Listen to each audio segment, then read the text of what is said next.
Due to copyright, I can't publish many audiobooks on YouTube. At our audiobook novel service, we offer access to over 300 full novels from Pocket FM, Webnovel, Audible, Wuxia, and more, all in high-quality audio format. Each novel is available with a one-time payment only. No subscriptions, no monthly payment, and no ads. Payments via PayPal or Ko-fi. To browse the full list of available novels, message me directly on Telegram or WhatsApp, or check out our full catalog on Discord. Chapter 723. Unpredictable 1. The darkness embraced Torin from all sides. It felt as though his body had been plunged into the deepest depths of the ocean. It felt suffocating, cold, and something about the darkness also felt incredibly creepy. Torin couldn't explain it, but he felt his body gradually pulling inward, as if shrinking into itself into a fetal position. He shrank further and further in the darkness that eclipsed it all. But within the darkness he could see something, a certain light. He knew what the light was. He had seen it many times in the past. He had even managed to get close to the light in the past. But he had never been able to touch the light. He could only watch it but not touch it. He wasn't capable of touching it. But this time, I'm feeling something. Things were different.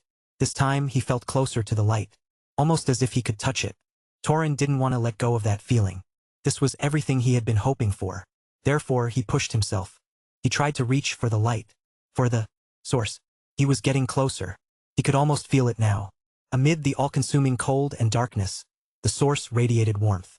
It radiated hope. It radiated power. Come on. Come on. Come on. Torin could feel something within him stir. He wanted to grasp the source with everything that he had. Swoosh! Just then, colorful lights shot out from his body. Green, red, purple, pink, blue. All sorts of orbs shot out from Torin's body as they circled the source from all directions before diving into it. The orbs flowed into the source, cloaking it in a colorful veil of changing rainbow hues. Torin clenched his teeth. He tried to get the orbs to seep into the source, to find a way to become one with it. But, no, it's not working. The orbs only hovered around the source like some sort of veil. They only worked in unison with it. They didn't become a part of it. No, no, no, no, no. Torin felt a sudden sense of desperation. He was so close. He was so close to reaching the one thing he had been desperately craving for. So long as he managed to grasp it, he'd be able to become invincible. He'd be silence. Suddenly, the surroundings came to a sudden stop. The colors that were veiling the source stopped before vanishing. The darkness stretched in all directions. The coldness turned even more suffocating. And then, swoosh, space itself split apart, and from the rupture, a colossal eye stared through the void. Torin felt his entire body freeze in that moment. But that was merely the start. Not long after, the space fluctuated once more as another eye appeared. This eye was even bigger than the previous eye, and its large pupil stared right at him. The space fluctuated once more, and another eye appeared. Then another, and another. In mere seconds, eyes filled the surroundings from all directions. They came from all sides and stared at Torin. Torin felt his body freeze on the spot as an invisible pressure bore down on him. The pressure was terrifying, and it nearly threatened to shatter him. However, he resisted. His entire body shook as he stared back at the eyes. This wasn't the first time he had seen them. This sense of oppression and helplessness. The outer beings. A smile formed on his lips as he stared at the eyes. He wanted to laugh, but found himself unable to. The pressure coming from all directions was too suffocating for him. But even then, he wasn't scared. He had fought with them before. He had even killed one before. They weren't unbeatable. Suddenly, the eyes around him closed. One by one, they started to fade from the spot. The darkness around him became even more obscure, and the source that stood not far from him faded. Ha! Torin's eyes widened as he stared at the spot where the source was. Wait, where is it? It was just there? Where could it? His thoughts were abruptly shattered by a massive throb to his head. It overwhelmed his mind completely, and as he surrendered to the pain, the world around him began to stretch and bend, as if some immense force were pulling him backward. He tried to resist, but it was useless. Torin was pulled further and further back. Regardless of how hard he fought to resist, he couldn't. And then, hyuk! Blood spurted out of his mouth as it fell on the marble floor in front of him. Ha! Ha! Ha! His chest rose up and down unevenly as he struggled to maintain his posture. His vision was blurry, and besides the blood that pooled in front of him, he could hardly see a thing. No, that was a lie. He could see something. It was the outline of a pair of shoes. Do you see it now? Emmett's voice followed. It was neither cold nor warm. You may be the strongest out of every one of us. But in the end, you'll never be able to beat them. It was just even. What they fear isn't your strength. Emmett continued. What they fear is unpredictability. He slowly bent over, and Torin's face slowly lifted his head and met Emmett's gaze. They fear me. Torin remained silent while staring at Emmett. Neither made a sound as they stared at each other. But in the end, it was Torin who ended up smiling as he nodded his head. You're right. It had always been like this. They probably do fear you more than me. Emmett had always been the unpredictable one. His every move, his every action, everything about him was hard to see through. What he thought was a clever move, something Emmett would never expect, only led him straight into Emmett's trap. It was always like this. Torin had always lived in the same fear that he was always moving in the way Emmett would want him to. And the paranoia slowly got to his head, turned him mad, but at the same time, changed him. And within that madness, he understood what it took to be unpredictable.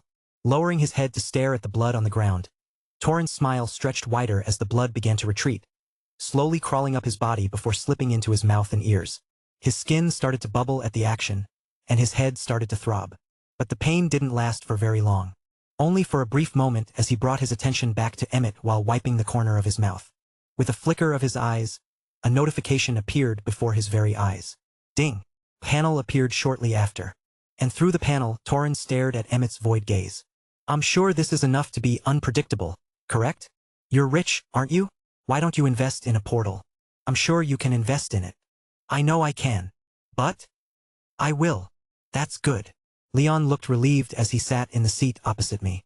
From time to time, his body would shoot up from the seat, and his head would smack against the top of the carriage. It was funny at first, but I had also hit my head several times. For once, I had to agree with Leon. Portal. I need to invest in a portal.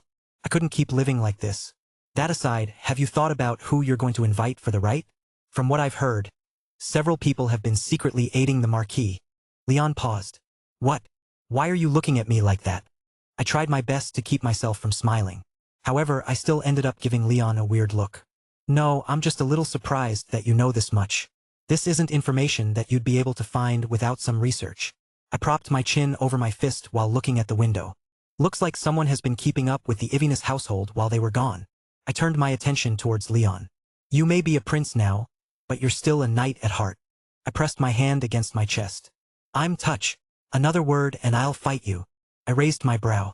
You want to fight me? Him? You are aware of the fact that I'm stronger than you, correct? This wasn't something that I doubted. After everything that I had gone through, I was sure that there was a gap between Leon and I. And yet, maybe before. Leon looked at me with a thin yet confident smile. This was enough to make me pause. Maybe before what? Don't tell me you actually think you can win against me? You won't know until we fight. Who? I felt my arm twitch at his words. This felt like a challenge. It's been a while since I last fought Leon. This might also be some good training. In fact, I might even try to use him to train my sword skills. Thinking about the sword, my expression turned a little sour. I could tell that I was somewhat talented in it. There were times when I just felt some things were wrong, and I adjusted accordingly. But at the same time, something about using the sword felt a little weird to me. I wasn't quite comfortable with it. At the very least, I much preferred my current fighting style to when I used the sword. It just didn't feel natural. It was hard to explain, but I couldn't get into it no matter how hard I tried. There's also the fact that I don't really have much time to practice the sword. I had too many things to do and too little time. Suddenly, the carriage came to a stop, and the coachman's voice echoed. We're here. I stopped to look at Leon as he looked at me. He spoke first. Do you want to bet? What do I get? Leon thought about it before opening the door of the carriage, allowing for the sunlight to spill into the room. I'll think about it once we get to it. I stepped out of the carriage before he could. Think about it carefully since I need a certain portal to be built. Huh. Leon's face froze as he looked at me. Wait. Let's go. I can't wait to fight you. No, wait. What a good day. Wait, Julian, stop. That's a bit too much. Ask for something else. Oh, sunny day. Julian. Chapter 724. Unpredictable. 2. No, but seriously. Change your terms. I'm actually going to be broke. I stopped to look at Leon. I was obviously joking about needing a portal. I could afford it myself. But his words left me quite surprised. You're saying that you're going to be broke. Doesn't that mean that you can actually afford it? Leon's face changed. Ha! He could actually afford it. Leon cleared his throat and looked away from me. At the same time, as he looked around the training ground, he moved towards the wooden weapon rack and grabbed a sword. It's a fine sword you have. He looked really serious as he said it. Really nice. It's made out of wood. Excellent craftsmanship for a wooden sword. I pursed my lips and just gave up on him. I shifted my focus to my surroundings. It had been some time since I last visited this training ground. I used to train here often with Leon, back when he served as my knight. The area was well maintained, but the ground bore countless marks. Small craters and marks left behind from previous scuffles and battles. Anyways, this place feels a little bit off, Leon casually mentioned as he swung the wooden sword around. His gray eyes scanned the place curiously. This place used to have a lot more people. In fact, this entire household had a lot more people. Where is everyone? I want to know that too. Now that there was no longer a need for the Ivinus household to hide its powers, it was okay for the previous butlers, maids, and knights to come back. And yet, none of them had shown up yet. Some did, but the place was still a lot more deserted than I wanted it to be. Where's the family head, too? I'm surprised I haven't seen him yet. Leon's questions gave me a headache. Should I just tell him he's dead? Or should I just tell him he's on a long trip? I groaned to myself. What? Did something happen to the family head? Something like that. I massaged my neck while looking at Leon. I'll tell you more about it later. For now, there's something more pressing that the two of us need to take care of. Right? Leon's expression turned more serious, and his deep gray eyes slowly turned black. Countless stars appeared within them. I paused. Actually, before we start, let's not use our domains in full. Huh? Leon's eyes turned gray again. Why? I pointed at our surroundings. I don't think the place might be able to stand it. Let's just use our domains partially. That's fair, right? I guess. Leon's eyes turned black once more as he nodded. At the same time, I couldn't help but look at this sword. Are you really fine with? You're dragging the fight. I'm going in first. Swoosh. Leon's body faded from the spot, and my lip twitched. Why do you have to be so impatient? I'm Jew. Before I could even finish speaking, he appeared at my right side, swinging a wooden sword toward my neck. His speed was impressive, blinding even, but not unexpected. I stepped forward, my eyes locking onto the approaching blade just as it halted inches from my neck. I took another step forward and flicked my hand up. Leon's eyes widened as the sword flung back, and he took several steps back. He paused for a moment as he looked at me. You know how to use telekinesis? I just smiled. Leon's face turned even more serious. The stars in his eyes faded, and he disappeared again. This time he was a lot faster than before. My brain had no time to process his speed before he was already right before me. A pink orb appeared in my mind.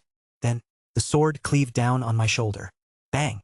I didn't flinch, but I felt the pain as Leon's figure appeared right in front of me. I met his gaze, and just as I was about to react, even more stars faded away from his gaze. In that instant, his power surged dramatically, and I felt the weight of it drag down on my shoulder. The sudden shift took me aback as Leon's eyes flickered and he extended his other hand. Swoosh! I didn't get to see what he did, but I felt a scorching heat on the left side of my face. Dangerous! I tried to step back, threads bursting out from all directions as several orbs formed in my mind. But as if he had eyes in the back of his head, he struck with perfect precision. The threads shattered, and something clamped around my ankles, locking me in place. Leon's lips turned into a smirk as he looked at me. He didn't need to say anything to know what he was trying to say. As your knight, I obviously know all your habits and weaknesses. Arrogant bastard. The heat on the left side of my cheek intensified, and every hair on my body stood on end as I saw his muscles begin to tense and joints pop, and suffocating pressure coming out of his body. Seeing the sight, I couldn't help but sigh. Fuck, he really did improve a lot. What kind of drugs did they feed him over there? Of course, just because he had improved a lot, it didn't mean that I was helpless. I was far from that. Seeing that he was just about to attack again, I blinked my eyes once. Huh! Leon's expression changed. A look of confusion appeared on his face as he looked at me. You? Who are you? Wait, what? The heat on the left side of my cheek faded as he looked at me in utter confusion. But despite the confusion, he didn't let go of me. Not that it mattered, since what I wanted was just a slight distraction in his concentration. I'm quite sad that you don't recognize me. Sadness. Leon's lips trembled as he heard my voice. His eyes started to moisten, and confusion marred his features. I hadn't used emotive magic before because I was aware that he was ready for it. However, in the moment of confusion, the walls crumbled, and I took the opportunity to use it. This strategy evidently worked well as tears started to drip down Leon's face as he covered his face with both hands. And no, I just smiled and kicked him in the abdomen as hard as I possibly could. Enough to hear several cracks coming from his chest. Bang! Leon's body skidded back before crashing onto the ground. That should be enough to end the fight. Or so I thought. Right after I kicked him and he snapped out of it, Leon looked back at me before sitting up as though nothing had happened to him. I paused. What's going on? Why is he acting like nothing is wrong? I could have sworn I've broken at least a couple of his ribs. What was that? Leon massaged the back of his neck with a complicated expression as he looked at me. I paused for a moment before answering. Eye of existence. I see. Leon nodded before lowering his head and mumbling something like, fucking broken. Why does this guy get all the broken shit? Huh. No, nothing. No, I'm pretty sure. Whatever. The fight isn't over. Leon dashed in my direction again. This time, his movements weren't as fast. They were much slower, but at the same time, I felt much more pressured. How strange. Normally, the faster someone was, the more pressure I felt. But this time, it was the opposite. His slower pace carried a pressure I hadn't anticipated, and it threw me off completely. And as I looked at him, I quickly realized why. His movements. There's something extra to them. Hypnosis? Illusion? No, I'm not sure. However, it's messing with my mind. It made it harder for me to properly tell where he was and what he was planning on doing. He was unpredictable. Just as my eyes managed to trace his movements, I felt a cold chill coming down from my back, and I instinctively moved forward. Swoosh! A sword beam shot from behind it. It just barely grazed me before Leon came at me. He swung his sword slowly, but the moment I looked at the path of his sword, I found myself unable to tell where exactly he was aiming. Was it my head? My chest? My legs? I clenched my teeth. A pink orb appeared in my mind again. My muscles tensed, and at the same time, green hands shot out from underneath the ground, trying to grasp Leon in every direction. However, Leon remained unfazed as he merely glanced at the hands before continuing with his attack. It was almost as if he didn't regard the attack at all. Bang! His word came down. It hit me squarely on my hip as I staggered back. On the other hand, the hands went on to grasp Leon. His face immediately paled as he staggered back. The sight took me aback. Did he really just trade attacks with me? But why would he do that? He had more to lose than I did? Unless... This time, I couldn't help but really be shocked by Leon as I looked at him. Standing on the opposite end of me, I watched as he closed his eyes before steam slowly rose out from his body, and the paleness that had been present moments prior started to fade. I wanted to attack him in this moment, prevent him from recovering. However, my curiosity got the better of me. And then, as I watched him fully recover, I finally understood what was happening. This power, it was eerily close to Noel's. Don't tell me. Ready to go again? Leon pointed his wooden sword at me, a smile playing at his lips. I can keep going for quite a bit longer. I opened my mouth, but soon shook my head. No, forget it. At the rate we were going, the only way to truly determine a winner would be if both of us went all out. I wasn't really planning on doing that. I still had many cards to play, and was confident in beating him. But beating him seemed extremely troublesome, especially if he really did learn Noel's power. Fuck, he really ended up teaching Leon of all people. But when? How? I had so many questions that I wanted to ask. In the end, I was sure that I'd get them once I read his books. Right, I also need to get the chalice from Leon. I needed my memories back. But before that, you want to stop now? Are you scared? Yeah. HM? Really? For you, yeah. I nodded slowly to myself as Leon's face turned strange. You're joking. I was just about. I can beat you right now without even lifting a finger and not using emotive magic. Leon paused before frowning. What sort of nonsense are you spouting? If you don't want to F, I'm engaged. I raised my hand to show the ring on my finger. Oh wait, he had probably already seen it before. I rubbed the ring in my hand. Well, I'm pretty sure I already told you, but it's official now. I met with father in, wait. What are you going? Despite my words, Leon didn't listen. He calmly walked up to the weapon rack and picked up another sword. This time it wasn't made out of wood. It was real metal. I shook my head. We even kissed. Thud. Leon tossed the wooden sword to the side. She's also preg, huh? Yeah. Hold on, I was just joking about that part. You're actually going to die if you stab yourself in the neck. Leon. Also, does this count as my win? Chapter 725. Outer Beings, 1. You'll be fine. It's not like you didn't expect this from the start. You should be happy that I'm telling you. You're the first one that I've told. Walking up the stairs of the estate, Leon just followed in silence. He didn't say a single word. I tried to make some small talk along the way, but it was almost as if he wanted none of it. In the end, before I could even say any more, he just darted away from me and headed towards his room. Staring at his retreating back, I eventually shrugged my shoulders. I'm sure he's happy for me. Maybe. Nonetheless, I had other things to take care of. Turning my attention away from Leon, I headed back toward Aldrich's office, and as I entered, I made sure to lock the door behind me before opening up his spy door and entering. I'll never get used to this. This really felt like a fantasy that Noel wanted to have accomplished. Unfortunately, this was simply not secure enough for me. This was one of the reasons why I decided to go back here. I planned on putting everything into my ring. That, and because I wanted to read more. Since Leon is here, I can start to prepare the ritual to get my memories back. The issue was that I didn't know how the ritual worked. I needed to read more about it before starting. Aside from that, I also planned on learning more about the outer beings. It was about time that I learned more about them. All right. Pausing in front of the room, I looked around before taking a step forward. Immediately, everything around me floated in the air, and as I carefully controlled everything, I made sure to put everything inside of my ring. The main issue with the ring was that there was a constant mana expenditure when placing objects inside, meaning that unless I took everything out, I'd constantly have a small part of my mana get used to hold the items. Thankfully, my rate of recover was faster than the expenditure. But now that I added the items, it was about equal. In short, I have less mana than before.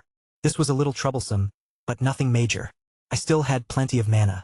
Now then, I looked around the room. It was now completely empty. Everything had been cleaned out and placed into my ring. Looking around the place to make sure that I didn't leave anything behind, I nodded to myself before leaving the place. Coming back into Noel's office, I sat down on his chair. The room was rather clean, and as I looked at my surroundings, my eyes couldn't help but fall on the mirror plane that sat by the opposite end of the room. I caught sight of my own reflection within it as I shook my head. Looks like I need to get some rest. I can see dark circles starting to form. I had been rather busy lately, so much that I started to neglect my own sleep. I'll get some sleep soon. Outside the window, the sun had begun its slow descent beyond the horizon, casting long streaks of orange and deepening shadows across the floor. The dimness crept in gradually, swallowing the corners first. I glanced around, then reached for the nearest candle resting on the desk. With a faint click of my finger, the wick caught, and a small flame flickered to life. Instantly, shadows danced along the walls, stretching and twisting with every subtle motion of the flame. I took out one of the book and began reading. This book was regarding the 4 artifacts. Because I was already aware of most of their information, I skimmed towards the last part of the book and read about the ritual. When all 4 artifacts are gathered, one must channel their mana into them to achieve assimilation. The process is arduous. The body will sear with the fire of Veltris, but from that flame, they shall be reborn. I paused for a moment, trying my best to understand the situation. So all I have to do is connect all 4 artifacts using my mana and try to assimilate with them? That doesn't sound very difficult. In fact, it sounded rather easy. I guess the hard part must come from the assimilation process. I can guess that it must hurt a lot. Pausing once again, I shook my head. No, this is probably not the hardest part.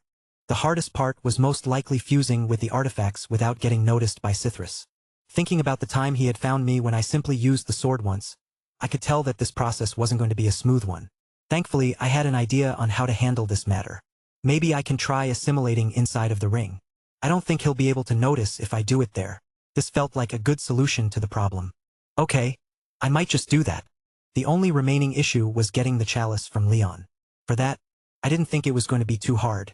I think it's about time that the two of us had a proper talk. Leon had always been aware of the fact that I had been hiding something. He was also the one person who had kept my secret the entire time.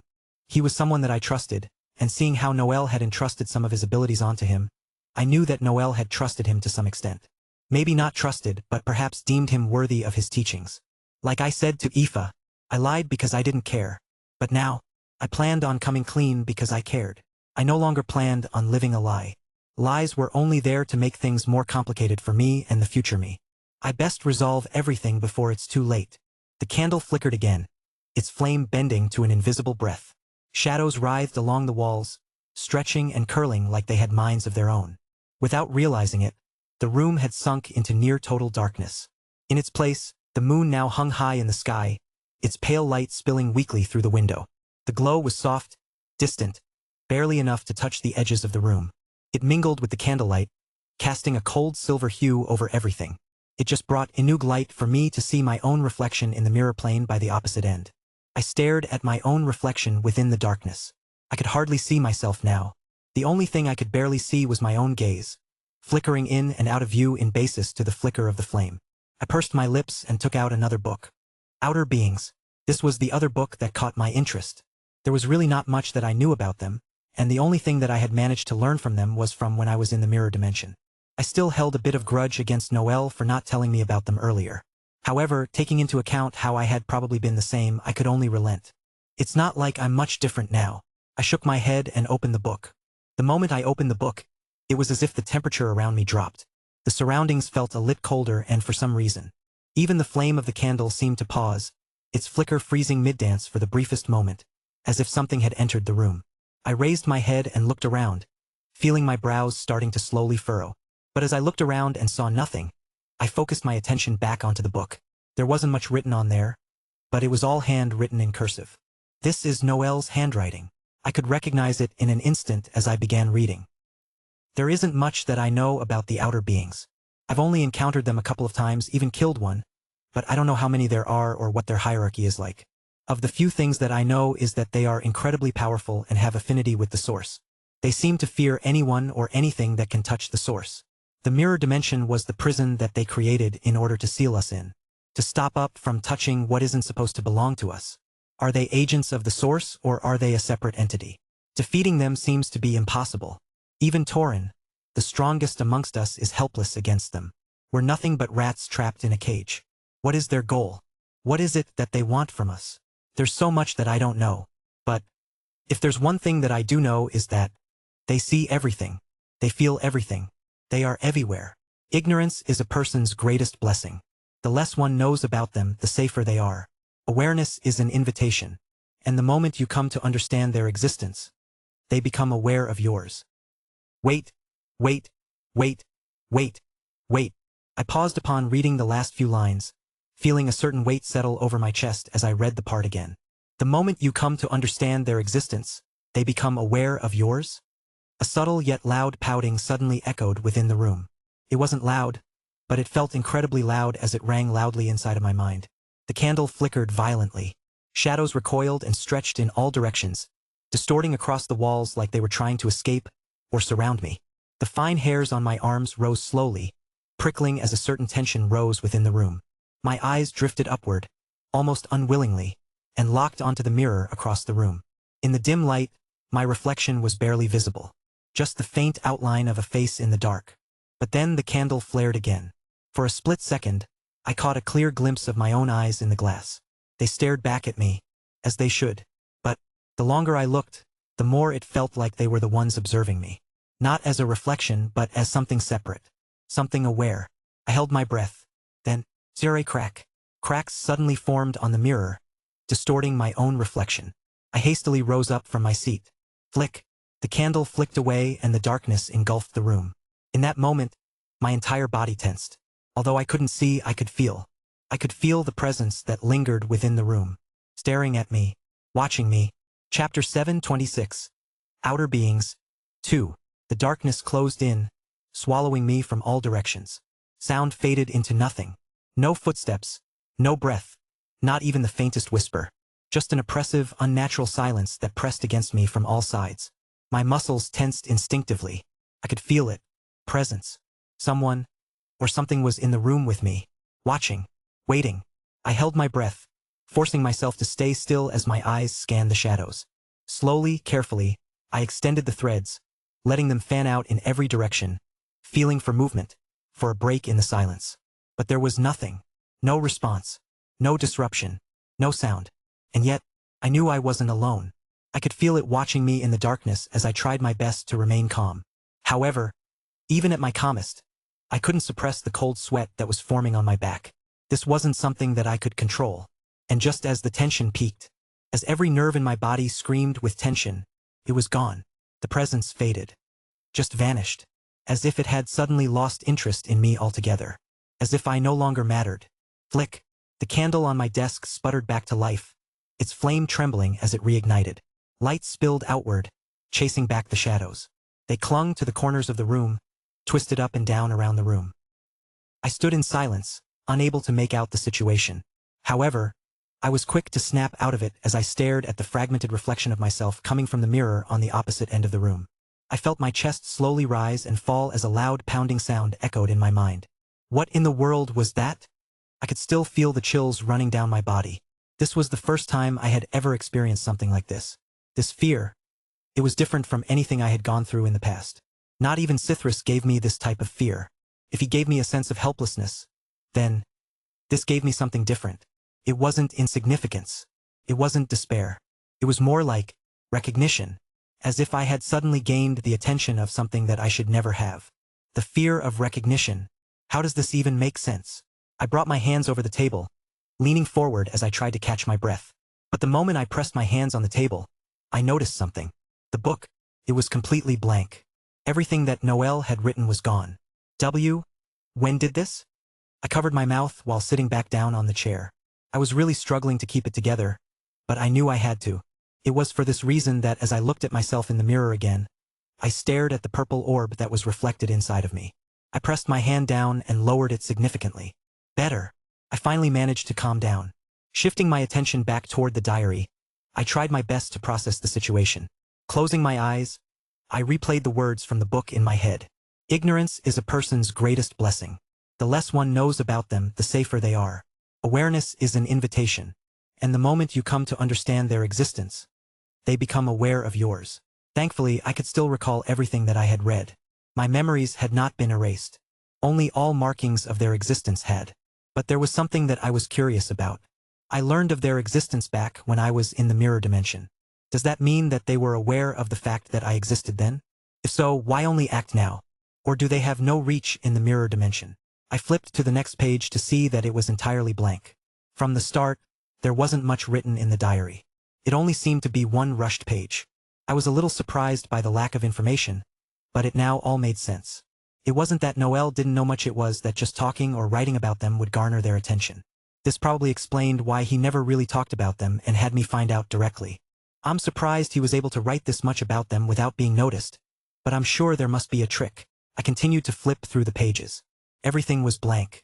There didn't seem to be anything else noteworthy. I was just about to put the book away when my hand paused at the very end of the book, right at the internal cover of the book. A small crease in the corner of the inner cover, subtle enough to miss if I hadn't been looking closely. My curiosity piqued as I reached for the corner. I began to peel it, and then one single sentence appeared. Just one. But it was enough to take my breath away. One of the gods has betrayed us. The next day, I didn't get much sleep the entire night. I spent the entire night thinking about the last words in the book. I tossed and turned, trying my best not to think about the book, but regardless of what I did, the words simply stuck in my mind. One of the gods has betrayed us. Who? And how? Who was the god that betrayed them? Is it Cithras? No. Quickly shook my head. While Cithras was crazy in his own way, his goal was clear. He wanted to escape the mirror dimension. If anything, he was probably the person that hated the outer beings the most. Noel also didn't seem to be one of the traitors. That only left the other gods. Veltris, Chlora, Panthea, Ivanth, and Heraclius. While I wanted to deny the possibility of me being the traitor, I knew myself well. If betraying the others was necessary in order to achieve something, I'd do it in a heartbeat. There's also the memory of me saying that all the other gods need to die. If anything, I was probably the biggest suspect. I didn't really know how to feel knowing this. Still, this is not a guarantee. So far, I've only met Panthea. I have yet to see the other gods. There's a possibility that it could be one of them. I only said this to make myself feel better. Shaking my head, I rubbed my face, trying to push away the cluttered thoughts. With a quiet sigh, I stepped out of my room, hoping some distance would clear my mind. But just as I entered the hallway, another door creaked open. A figure stepped out, his back hunched. He looked haggard, his eyes containing dark circles as he stopped for a moment and looked at me. You look like shit. I nodded. You too. So it looked like Leon also didn't get much sleep. I was actually quite curious. What happened to you? Was there something wrong with the bed? The bed. Leon's eyes blinked slowly before he shook his head. No, it's not that. Then? He didn't answer and just looked at me. The wheel in my head slowly turned until I got it. Oh, so he was still hung up on the thing from yesterday. Yes, that made sense. What about you? Me? I paused. Right, it wouldn't be a bad thing if I told him. But can I even tell him? This was one of the main issues I had at hand. I wanted to tell Leon, but I felt that it was impossible for me to tell him. Not to protect him, but to protect the two of us. Who knew what would happen if I were to make him aware of their presence? So? As if noticing something strange in my expression, Leon's brow rose. In the end, I could only offer him a smile. I want to tell you, but I can't. What? Leon's brows furrowed in confusion. His lips parted as he tried to say something, but I spoke over him. Just don't ask. This isn't something that I can currently share. Not because I don't want to, but because I physically can't. The moment I tell you, the words suddenly stopped. Not because I wanted them to, but because I physically couldn't say them at all. It was like something had lodged itself in my throat, blocking every syllable. I tried to speak again, but the words still refused to leave me. Are you okay? Even Leon appeared to notice the change. In the end, I gave up and closed my mouth. I tried speaking, but something was blocking me from saying what I wanted. The words yet again lodged themselves in my throat. It was also then that I realized something. Indirectly or directly, I can't really talk about them. They won't allow me to. This also served as a reminder that they were watching, that I was now under their radar, that I needed to be careful. I bit my lip, feeling chills run down my spine. Julian? Hearing Leon's words again, I just shook my head. He frowned, seemingly wanting to ask more, but in the end he stopped. Okay. He gave up asking. Judging from his face, he looked confused. He didn't appear to have understood that I couldn't say anything at all. Damn it. If only I had Evelyn with me. Evelyn would certainly understand my situation. She was extremely sharp in situations like this. I might try again when she's present. But before that happened, there were more pressing matters that I needed to take care of. I didn't plan on dragging the situation any longer. I needed to get my hands on the chalice as fast as possible and get my memories back. The sense of urgency that I felt after the happenings of the previous night was at an all-time high. Come to my room for a second. There's something I'd like to discuss with you.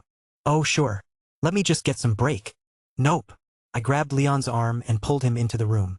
Clank. At the same time, I closed the door behind us and set up a simple dome made out of mana around us. This wasn't exactly a spell, but it could be considered one. This was just the simple manipulation of mana. It was enough to block most sound around us. You even set up a barrier? Leon looked around, and his expression turned serious. I got straight to the matter. The chalice that you have. Can I have it? Cha. What? Leon's eyes widened and the surroundings came to a sudden standstill. How do you? I smiled upon seeing his shock. It was time for me to come clean. At least partially. Chapter 7:27. Outer Beings, 3. Do you trust me? That was all I said when I saw the confusion and shock in Leon's face. It's a complicated situation, and explaining how I know you have the chalice would take too long. It would be best if I showed you. The shock on Leon's face wound down upon hearing my words. He still looked shocked, but seeing my expression he finally managed to calm down. I could tell from his expression that he had a lot of things to say. You can ask if you want. It wasn't like we were running out of time. He opened his mouth, but then shook his head. Instead, he brought his hand towards his chest, and blue veins suddenly manifested around his body. His face contorted with pain as his hand entered his chest and he started to pull something out of it. I watched the scene in silence until... Here. Leon held the chalice before me. You asked me if I trust you. He was struggling with his words as his chest heaved up and down unevenly. Taking several deep breaths, he handed it to me. This is my answer. It'd be a lie if I said I wasn't a little bit moved. Staring at Leon and seeing his gaze, I could tell that he really trusted me. I had even prepared a long speech to summarize the entire situation and how I was in need of the chalice. But things turned out a lot easier than I expected. Is this stupidity? Or do I really have that much of his trust? All right. Nonetheless, I didn't reject his offer and reached for the chalice. However, right before I could grasp it, Leon pulled it back a little.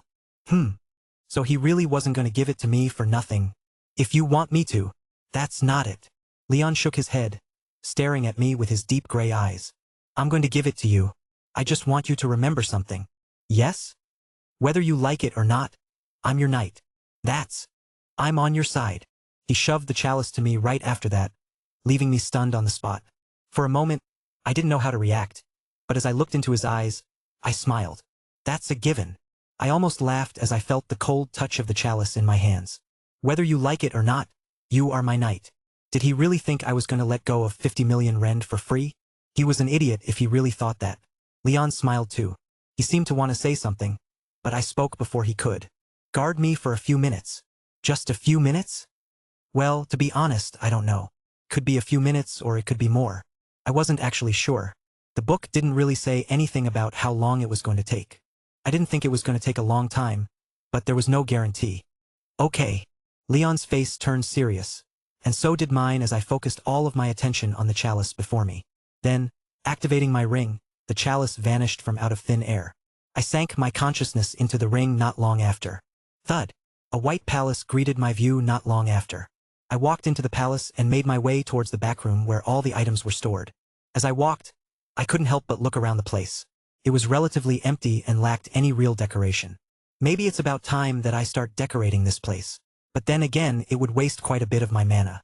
In that regard, I wasn't so sure if it was going to be a good thing. It's a pity that I can't bring anyone inside. Things would be so much easier if I could. I had a feeling that the outer beings couldn't see through the ring. Noel also seemed to have a way to speak about them without getting noticed. Was it because he was a god? Or did he have a special item too? Maybe this is also the reason why I have the ring? It was something that I had planned in the past? Maybe. I wasn't really sure if this was true. If it were, I'd feel a little bad about the book since I could have read it in the ring, but it wasn't like I knew back then. Clank! Opening the door of the back room, the first thing I noticed was Pebble. The cat lay down on the floor without any expression. I thought about saying something but decided against it. I had been trying to speak with Pebble ever since the incident, but it would only give me brief and short nods before going back to daydreaming. I thought things would improve with time, but that didn't appear to be the case. The cat was still dwelling on its failure. I shook my head and focused my attention on the wooden case that rested by the nearby desk. Next to it was a mirror as well. Coupled with the eye and the chalice in my hands, I now had all 4 artifacts in my possession. I looked around before grabbing the mirror and the wooden case. I then headed out of the room. But just as I did, "Where are you going?" The cat finally spoke, making me pause. This was unexpected. I turned around slowly before nudging the items in my hand with my chin. "I'm going to do something pretty big. Do you want to watch?" "How big?" "Pretty big." The cat paused and then looked at the egg. In the end, Pebble began to stretch its body as it started to follow me. I didn't say anything and walked alongside the cat towards the space outside the palace before laying everything down. Opening up the case and laying out the sword as well, I paused before reaching for my eye and carefully removing the artifact lodged in my socket. Immediately, my vision shrank. I can really feel the difference. The eye was relatively heavy in my hand, and it was also quite slimy. I set it down next to the other relics, then sat on the ground and stared at the items laid out before me. I took a deep breath, glanced at the cat, then recalled the instructions I'd read in the book and hovered my hands over the items. Ba, thump, ba, thump. I could feel the sound of my own heartbeat drumming loudly against my mind as I started to circulate the mana around my body. While it was true that I was nervous, I was more excited than nervous. I wanted nothing more than to restore all my memories and no longer be in the dark about everything. Wanted to see exactly what turned me so mad. Swoosh! As soon as I circulated my mana, the 4 relics began to glow simultaneously, releasing a powerful wave of pressure. The force was overwhelming, and Pebble bolted in shock. Human? I clenched my teeth and ignored the cat while focusing all of my attention on the relics before me. The area near the relics felt as though it was radiating magma. My skin felt like it was melting, and I struggled to remain composed as the pressure only grew with each passing second. HAA. Steam rose out from my body as my vision grew hazier and hazier. Whoom! A powerful humming sound echoed across the entire space. The 4 relics were resonating with each other. I remained on the spot, feeling beads of sweat falling down the side of my face as the heat before me grew even more scorching. Despite the heat, I remained where I was. I could take the heat. I had gone through much worse, and Lazarus's experiences were still fresh in my mind. This was nothing compared to what he had experienced. Pain was now something of the past. Taking steady, audible breaths, I closed my eyes and focused on channeling my mana into the 4 relics. With each passing second, their resonance deepened, and the humming sound grew louder and more intense. It drowned all the noise around me. I took the opportunity to close my eyes and focus all my attention on them.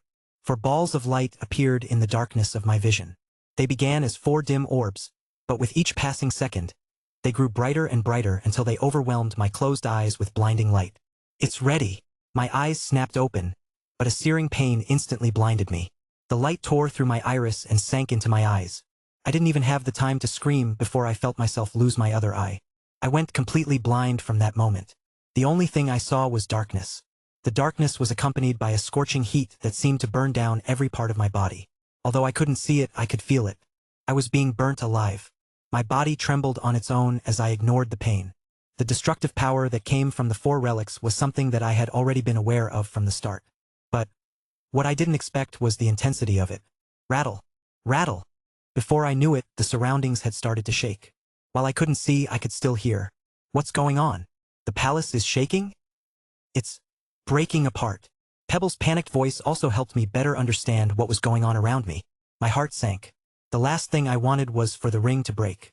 But it quickly became clear that I had severely underestimated the power of the four relics. The rattling grew louder, and sharp cracking sounds began to echo inside my mind. I wanted to quickly stop the situation. The ring was not something that I could do without. However, it was too late. Human. There was no going back. The scorching heat became even more unbearable, and so did the rattling. The pain that I managed to ignore started to finally have an effect on me as I struggled to keep myself composed. I tried to resist, but realized too late that I couldn't. No. I clenched my teeth. However, there was nothing for me to clench. My body, it was gone. It had completely evaporated. And then, bang, everything exploded. Chapter 7:28. Outer Beings. 4. Don't worry. I'll make sure to make it quick. A certain voice hung in the air. It was gentle, yet carried a gravity that brought my attention away from the darkness that clung to me from all directions. I gradually opened my eyes. Two lackluster gray eyes appeared before me. Or felt like it. I knew that it wasn't possible since the one talking was inside the TV screen. TV screen? Ha! This is the last step, right? The last step before my hell is finally over. Hearing the familiar words, the haze in my mind cleared up. The world around me became clear, and so did the TV. That's when I also finally managed to see the figure within it. He stood solitary, amidst the wreckage. The landscape lay strewn with debris and shattered structures. The world around him seemed to have halted, frozen in a moment in time. In that instant, the dullness in his gaze faltered, and what appeared to replace it was something akin to anguish. Grief? Ha! The man clutched his shirt, slowly wrinkling it as his lips slowly curled into a hazy smile. I'll do it. His head lowered to meet another gaze. With black hair, this person knelt on the ground with their back faced against the screen, gazing up at the gray-eyed man. No words escaped their lips, they simply stared. Perhaps he wanted to say something, but couldn't. After all, a large gaping wound was present on his back. Yes, I shouldn't drag this out. The gray-eyed man lifted his hand, unveiling the cold gleam of a sword. His lackluster gray eyes quivered ever so slightly as the blade descended in one fluid motion. Shying! I've waited far too long for this. The screen turned black. A reflection met my gaze, but it wasn't the one I expected. Staring back was a face I had long forgotten, framed by black hair and illuminated by a pair of green eyes I hadn't seen in years. That appearance, it was that of the old me. The room around me was exactly as I remembered. The sharp, lingering scent of alcohol filled the air, while a lamp flickered weakly above, casting restless shadows around me. I wanted to speak. I wanted to move. However, I was trapped. Couldn't move at all. This feeling, it feels so much like a vision. How long had it been since I last had one? Ever since I had lost the blood, I hadn't experienced any vision. Then, each of the four artifacts holds its own purpose. Forged in the flames of Veltris, each carries a distinct role in the unfolding scene on the TV. My mouth opened on its own. The TV flashed, and the scene from before replayed again. Don't worry, I'll make sure to make it quick. This is a simple matter of causality and effect. Everything will unfold exactly as it must, whether we like it or not. Yet, it is necessary for this to happen. This is the beginning. My hand slowly raised to point at the TV, towards Leon. Our memories will soon return. Not fast, but gradually. I listened quietly. I had long understood that this was a message. Message that I had left behind for myself. What I've seen, no, what we've seen, is not something a human should ever witness. Already, I can feel the madness beginning to take hold. The face reflected in the mirror paused, and I felt the hands of my body begin to shake. My eyes slowly blinked, and the moment I caught sight of the reflection again, my mind paused. It was me, but I was completely different. The figure in the TV's reflection was bald, its cheeks hollowed and lifeless. I looked less like a person and more like the empty shell of one. I recognized instantly what was reflected before me. This was me during the time I had cancer. But it was the eyes reflected that caught my attention. The wild, fraying madness in them, made all the more evident by the tremor running through my hand. My lips parted once more. I've seen too much too quickly. It won't be long before the madness consumes me and I die. That is why I erased everything I knew about the past. To protect myself. These memories, these visions. They are things I should never have witnessed. Pausing, I saw my eyes turn even more bloodshot. And yet, these memories are also the key to defeating them. Slowly, I felt my head rise on its own, as the ceiling appeared before me. My teeth clenched tightly as the room trembled faintly around me. But the moment passed quickly, and the madness that had once filled my eyes faded. In its place was a chilling calm, one that even left me chilled. I know you're seeing this. I know that you're aware of the fact that this is a message for you. In that case, I'll make things quick. Darkness covered my vision as I felt my eyelids close. Light poured in shortly after. Our memories will slowly return. I saw too much and too quickly, but once the memories return to us, they'll be gradual and more digestible. They may come randomly, and when they do, they may hurt, but they are the key. My hand slowly raised as I tapped my head on the temple. They are the key to everything. I could feel my breathing growing rougher. My body also started to become weaker. Didn't have much time. I can probably live a little bit longer if I stop using my powers and stop seeing, but I can't do that. My head moved again.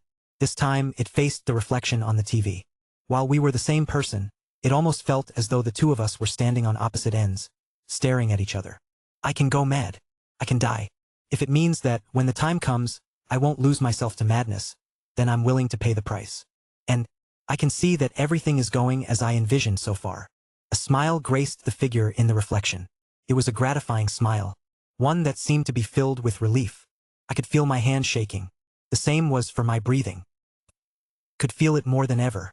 The death that was starting to take over my body. My chest rose weakly. It looks like it's almost time for me. My lips trembled. Staring at my reflection, I could see it. The uncertainty. The fear that lingered in my face as we stared at each other. In that moment, I could see the rare weakness that I wouldn't show to anyone but myself. We're going to make it right? I wanted to answer, but I couldn't. I wasn't in control of the body. And yet, as if the me of the past could see myself directly, another smile graced my lips. With a weak motion, he reached for the drink beside him and, seemingly out of nowhere, produced a small vial. One contained a strange red liquid. The sight made me pause. Isn't that? And then, drip, the droplet fell on the drink. The vial's contents dissolved into the drink, and with a shaky hand, I reached for it and took a sip. Instantly, a bitter and powerful burn reached the back of my throat. I felt it all. The sensation didn't last long, and as my hand slowly lowered and set the glass down, my eyes locked onto the reflection in the dark screen of the TV. The eyes reflected in the mirror were different from before. They were muffled, unclear. The sharp clarity that had once filled my vision was gone, replaced by a steady, hazy confusion. Words stammered from out of my mouth. It looked like I was trying hard to remember something, like something was at the tip of my tongue. But before that could happen, the door of the room opened and a young figure with auburn hair and familiar green eyes appeared. Brother! His voice was cheerful as he entered. However, the cheerfulness lasted for just a brief moment as his gaze paused on me. In that moment, I saw a subtle flicker in his gaze as he looked at me. However, that flicker merely lasted a few seconds before he walked towards me. He laughed while stopping before me and grabbing my hand. Brother, how are you feeling? The confusion that lingered in my mind was still present. I could tell that I was totally out of it. Yes, how are you feeling? I know you've stopped chemo. You should be feeling better now that you don't have to be injected with all those chemicals. Chemo? Yes, chemo. You have cancer. Stage 4 cancer. Oh. My voice grew steadier as if I were suddenly reminded of something. I stared at the scene in silence, recalling these very moments. I'm doing fine. This moment right here was the moment when everything started for me. I see. Noel forced a smile before turning his attention towards the TV. In that case, how about we play the game that you promised me that you'd play? It's a very popular game. How about it? Game? What? Noel made a face. You promised that you'd try it. Calm. Oh right, I could recall this moment too. Indeed, I remembered the confusion that I felt as he asked me to play the game. Thinking about it now, a lot of things were off back then. Nice! Noel reached for the remote and turned the TV on. Immediately, a familiar scene popped up before me. This is the prologue of the game. Let me load it up. Noel fiddled with the remote controller as he tried to load up the game. I also remembered this part. However, what I didn't remember was the subtle trembling of his hands. The hesitation in his fingers as he pressed several of the buttons on the controllers. Almost as if he was trying to drag as much time as possible. And most importantly, the strain in his voice. Why was it that I only noticed it now? It's ready. And as the game loaded up, his head turned to face my direction. I could see his smile. That sad smile of his. And then, don't worry. I'll make sure to make it quick. The familiar words echoed. My surroundings turned black right after that. By the time I regained consciousness, a pair of gray eyes met my vision as Leon stared at me with a worried look. Are you okay? What did you do? You passed out of nowhere. A constant ringing sound echoed in my mind as his words went from one ear to the other. I really wanted to focus on his words. However, I couldn't. Not when, ding, a massive notification panel was before me. We reached 300 GT, so as promised, 2 chaps every weekday and 1 every weekend from this Monday. Chapter 729. Good Enough 1. Chapter 729. Good Enough 1. Julian D. Iviness. Level 69. Tier 6 Magician. EXP is 0%, 57%, 100%. Profession, Magician. Type, Elemental Curse. Type, Mind, Emotive. Spells, Perfected type spell, Emotive. Sadness. Superior type spell, Emotive. Anger. Perfected type spell, Emotive. Fear. Advanced type spell, Emotive. Surprise. Advanced type spell, Emotive. Joy. Advanced type spell, Emotive. Disgust. Intermediate type spell, Emotive. Love. Advanced type spell, Curse. Hands of Contagion. Intermediate type spell, Curse. Shackles of Alacantria. Intermediate type spell, Curse. Nightmare Hex. Intermediate type spell, Curse. Immersia. Intermediate type spell, Elemental. Water Breathing. Advanced type spell, Body. Gliding. Skills. Innate, Eye of the Seer. Innate, Aether Weave. Innate, Veil of Deception. Innate, Step of Suppression. Innate, Mana Sense. Innate, Eye of Existence. Seeing the all-too-familiar interface, my mind blanked.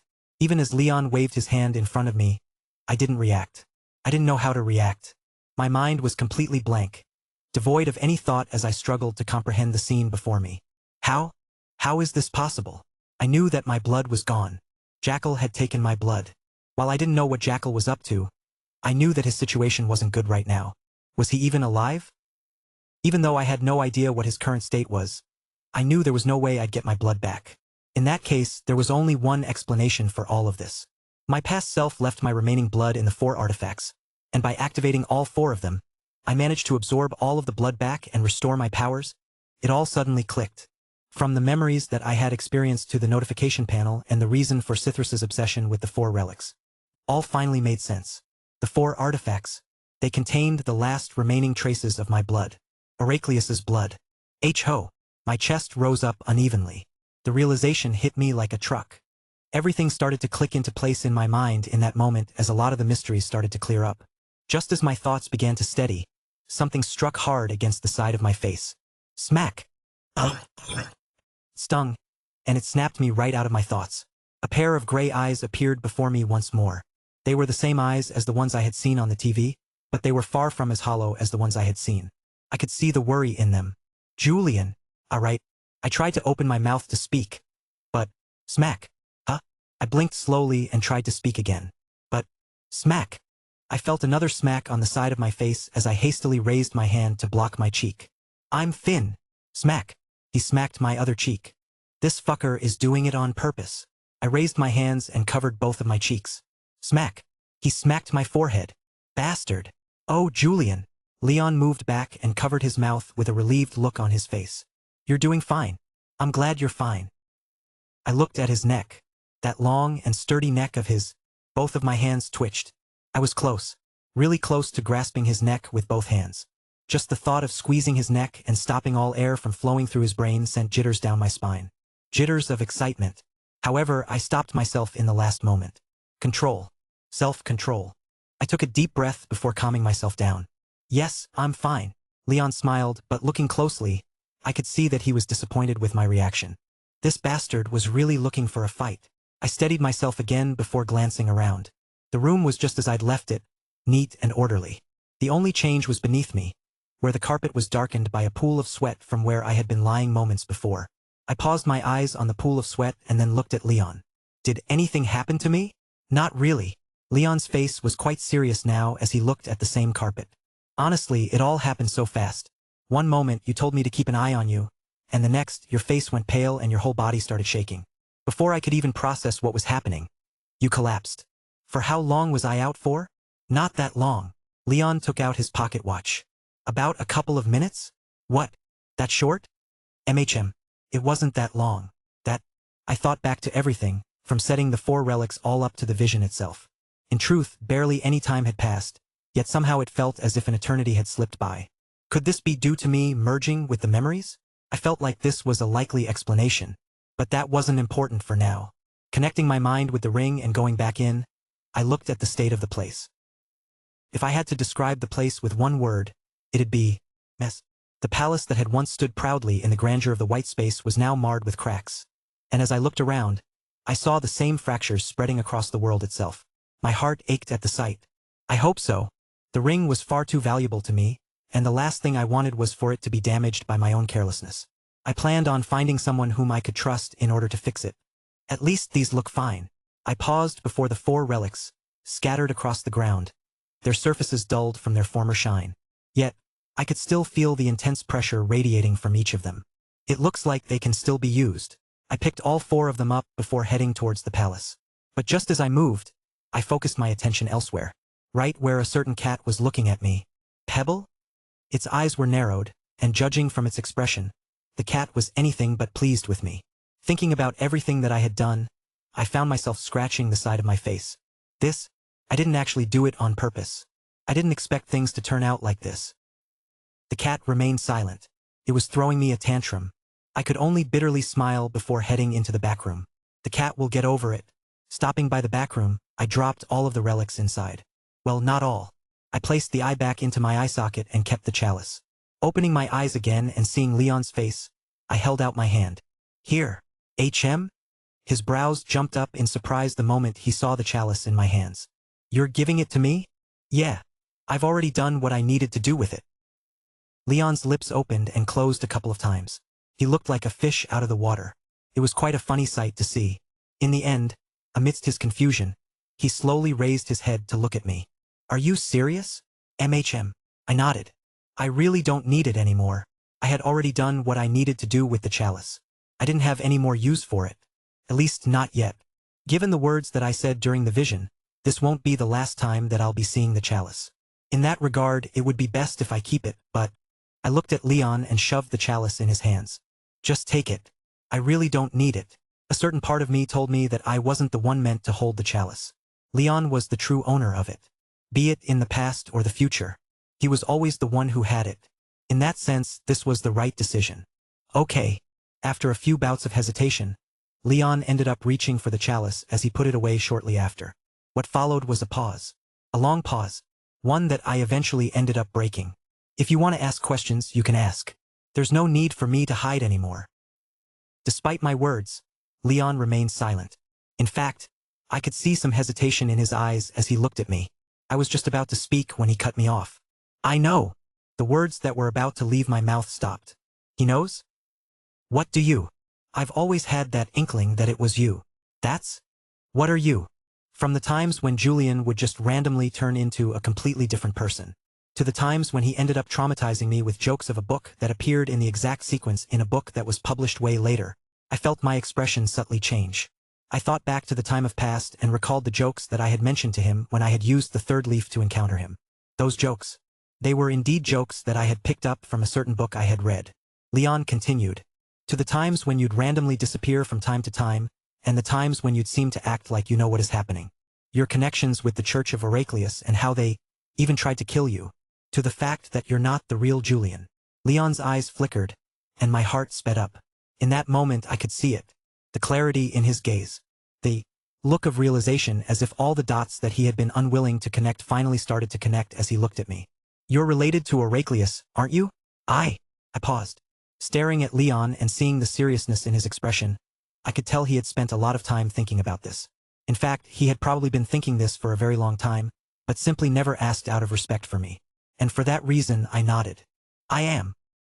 Leon stood silently, his chest slowly rising as he took a deep breath, and his eyes closed, eventually letting the air back out. His lips pursed as he nodded. I see. Opening his eyes again, he looked at me. Are you related to him? A descendant of some sort? Maybe you're the true saint that he's chosen? How exactly are you Rella? I am him. It was as if time had stopped. From the moment the words left my mouth to the instant they reached his mind, I watched the world around us slow into a near freeze as his pupils dilated and his eyes began to widen. I could see his mind struggling to come to terms with my words, and as I saw him like that, I couldn't help but smile as I dealt the final blow. I am Heraclius. Chapter 730. Good enough. 2. Chapter 730. Good enough. 2. Leon stood frozen, eyes wide and mouth agape, as if his mind had completely shut down. I could understand his reaction. It's not every day someone suddenly tells you they're a god. In fact, I'm not really a god. Leon knows this too since he's told me before. The situation is rather complicated. I scratched the side of my head. I've only recently been gaining back my memories. However, I am without a doubt Heraclius. Leon remained silent despite my words. His eyes remained distant, and though I could see his mind slowly beginning to process my words, confusion still lingered. He was probably still struggling to accept the reality of my words. But at the same time, I knew that he'd snap out of it quickly. The clues were there. They had always been there. Leon had already listed out all of the clues. And as such, it didn't take very long for him to recover his words. With a pale face, Leon looked around the room before moving towards the nearby sofa and sitting down. With both elbows on his thighs, his head lowered as he started mumbling to himself. He must be messing with me, right? No, but it also makes sense. He also doesn't look to be joking. It would also explain so much. I could see that he was having a really hard time accepting the situation. For that reason, I decided to give him a couple of minutes to process the situation. In the meantime, I started thinking about another thing that had been nagging at the back of my mind. I can tell that the amount of blood that I've received from the relics is more than the blood that I had before.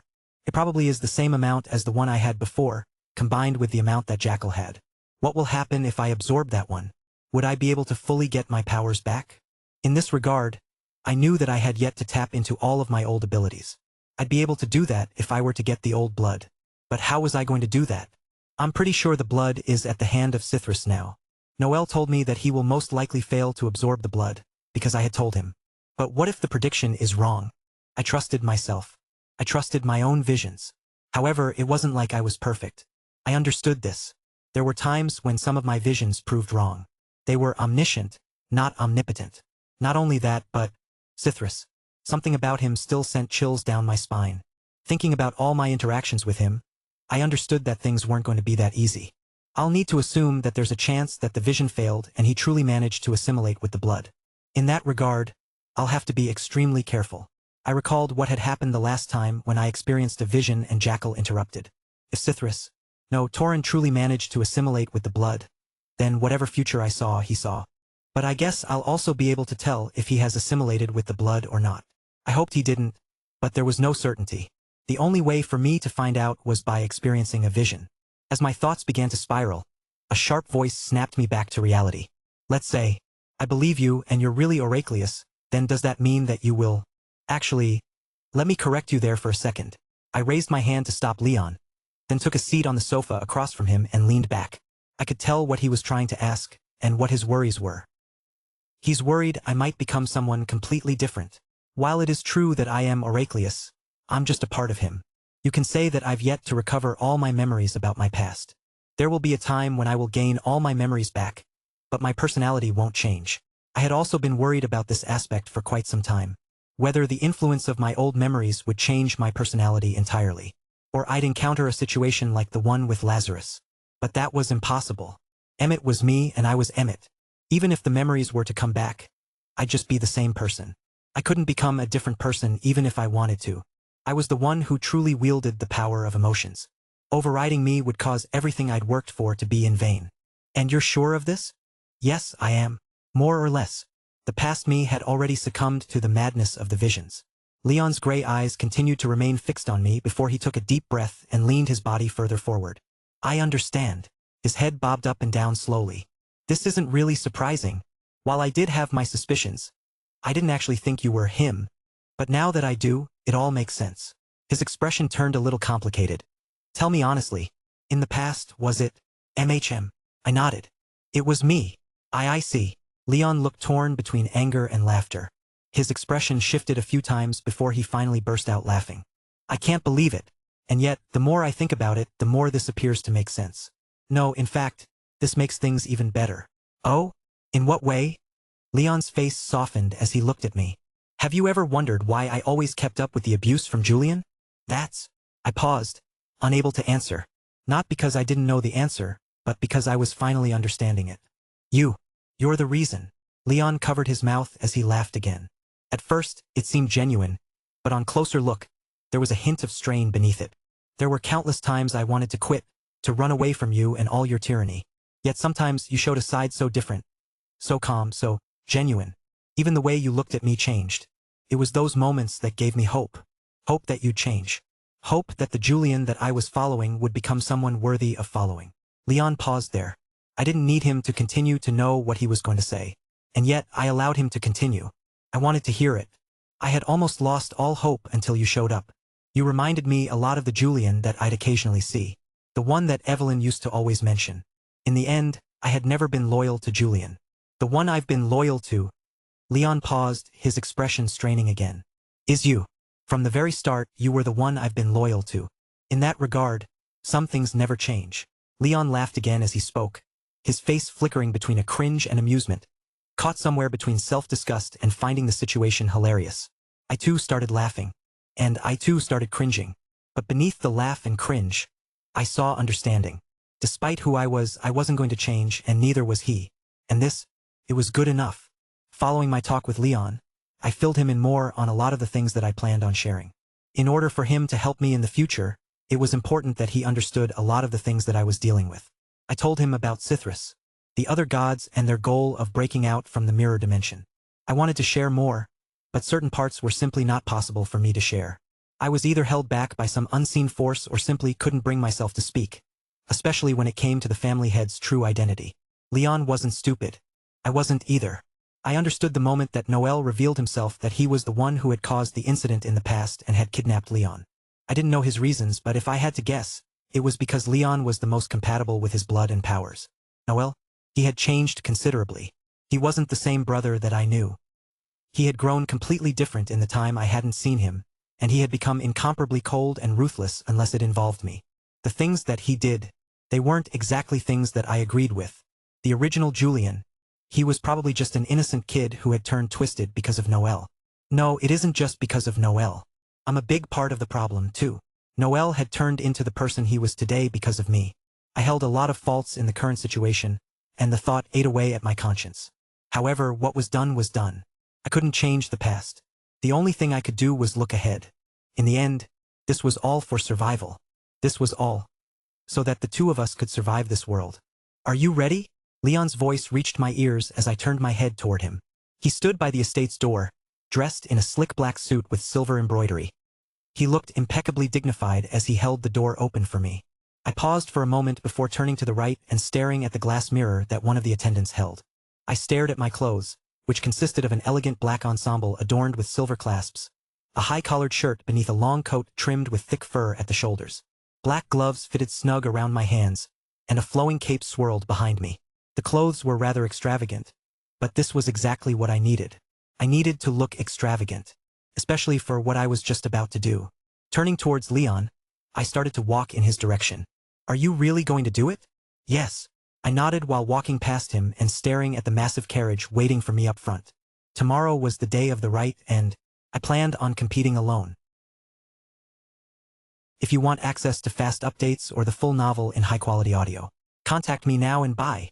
I offer over 300 complete audiobooks from Pocket FM, Webnovel, Audible, and more.